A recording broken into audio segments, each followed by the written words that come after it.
Hello guys, welcome back again sa ating sharing for Bread of God. So today, talakayin natin yung sa Ecclesiastico 14 verse 1 hanggang verse 27.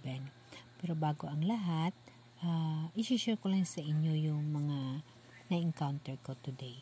So, alam niyo ba guys na pag tayo ay nanampalataya sa Diyos at nabubuhay tayo kasama ang Diyos, ang daming trials, lalo pa pag mag-sharing tayo ng tungkol sa mahal na Diyos, ang daming interruption. Alam niyo ba na hindi ako makagawa-gawa ng video dahil na ang hirap ng sitwasyon, maya-maya na mamatay yung cellphone and then hindi siya magagamit. Iwan ko ba? Talagang ang interruption nandyan, pero sabi ko gagawa ako ng paraan. Hindi ako susuko. So yun na nga guys, hindi talaga ako sumuko, no? Gumawa talaga ako ng paraan kung ano ang dapat ko gagawin upang makashare ako ng mga ukol sa mahal na Diyos. So ito siya guys ay reflection sa sariling buhay ko for today. So ito siya ay sa Ecclesiastico 14. Ito ay tunay na kaligayahan. So guys, pag binasa mo itong verse 1 hanggang sa verse 27, dito mo makikita yung pamumuhay ng isang tao na yung nititipid ka sa sarili mo dahil na may nilalaanan ka or nagtitipid ka sa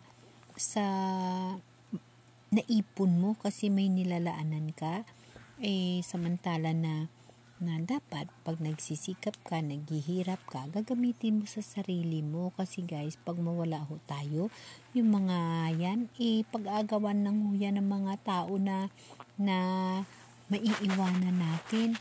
Nakasaad ito sa verse 1 hanggang sa 27, pagbabasa mo ito, marami itong tatamaanin. Maraming nagre-reflect dito, lalo na yung sinasabing kakuriputan, Kasi lahat naman tayo na tao, pag makamundong buhay yung inuuna natin, nandyan ho yung kakuriputan, lalo pa pag yung inuuna natin yung mga bagay-bagay sa sanlibutan. So, dyan ho yung kakuriputan. Pero pag inuuna mo ho si Jesus, inuuna mo ho yung mahal na Diyos, wala hong kakuriputan sa buhay natin. Kasi lagi mong uunahin ang pangangailangan para sa kaaya-aya ng mahal na Diyos sa atin. So, dito, pag meron kayong Bible, inyo ito ay babasahin, dito mo makikita kung at maunawaan mo kung paano namumuhay ang isang tao na may kaligayahan. Tayo guys na mga tao, pag tayo ho ay gusto maghanap ng kaligayahan at sa tawhanon na buhay, yung pangabuhi sa mundo, akala mo masaya ka na kasi nabili mo yung ganito, nagawa mo yung ganito, masaya ka na, pero wala akong katapusan. Hindi ka ho nagsasawa, gusto mo palagi, masobra pa na kaligayahan, no? Parang hindi ka napupuno. Ngunit pag ang mahal na Diyos ang isama mo sa buhay mo, nako, magiging kontento ka, maligaya ka, punong-puno ng kaligayahan ang makakamit mo pagkasama mo ang mahal na Diyos. At dito rin, mababasa mo rin dito yung kaugnayan sa personalidad ng tao, yung nagsasalita nga mayroong kasinungalingan. So sa buhay natin bilang tao, nandyan talaga yun na sometimes mayroon tayong sinasabi na hindi tama, no? Na para lamang maitago natin sa kapwa natin. Pero after that, pagkatalikod natin, sasabihin natin sa sarili natin na ay, hindi yun tama, pero bahala na, para something ganun. So, dapat hindi ganun. Kung ano ang totoo, yun ang sasabihin mo para hindi ka uusigi ng sarili mong konsensya. Ganun ho guys, yung tao na ang mahal na Diyos ay ikinabubuhay niya. Ang mahal na Diyos ay kasama niya sa buhay. So, nakalaad ho dito na mapalad ang taong hindi nadulas sa pananalita at di binabagabag ng kanyang mga sinasabi. Yes, kaya kailangan kung ano yung mga sinasabi natin o dapat nating sabihin, yan lang ang ating gagawin upang makamtan natin ang katiwasayan ng ating pag-iisip na hindi tayo inuusig ng ating mga sariling konsensya. So, mapalad ang taong hindi sinusumbatan ng sariling budhi at hindi nawala ng pag-asa. Yes, tama ho yun. Kaya nga, lagi nating tatandaan na bilang maghanis lang tayo sa mahal na Diyos, maghanis tayo sa sarili natin, ang grasya sa mahal na Diyos ay laging nandyan, lagi ho nangunguna at lagi ho hindi tayo nakakalimutan. Yan ho ang pinagkaiba pag ang mahal na Diyos ay nasa buhay natin at siya ay tumutulong sa atin. Iba ho yung buhay ng isang tao na ang Diyos ay kasama mo sa puso mo.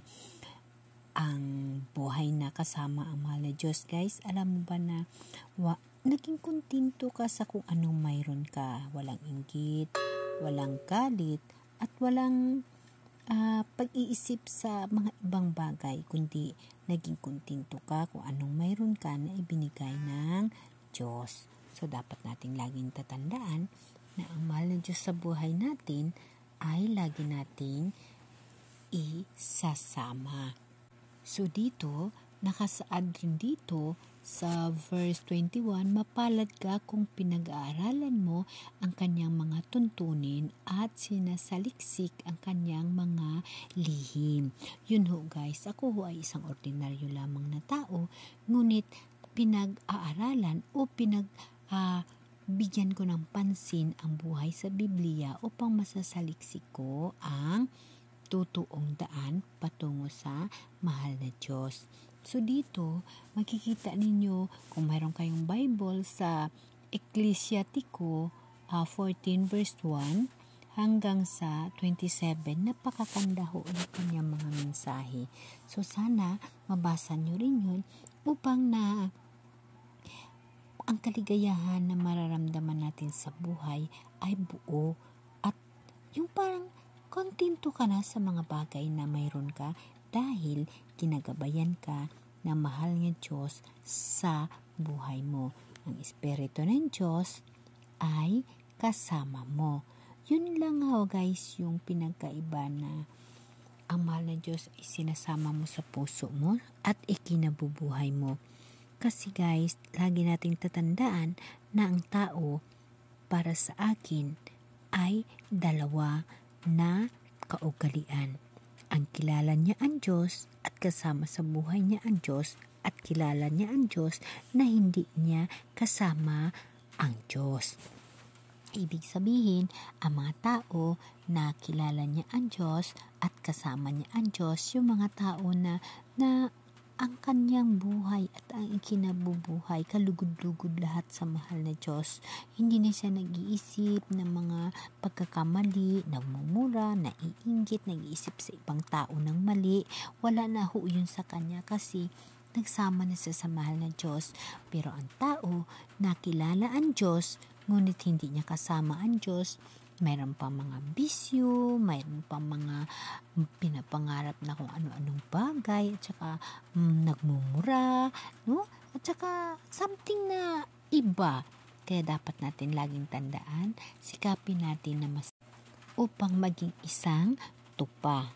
Amen?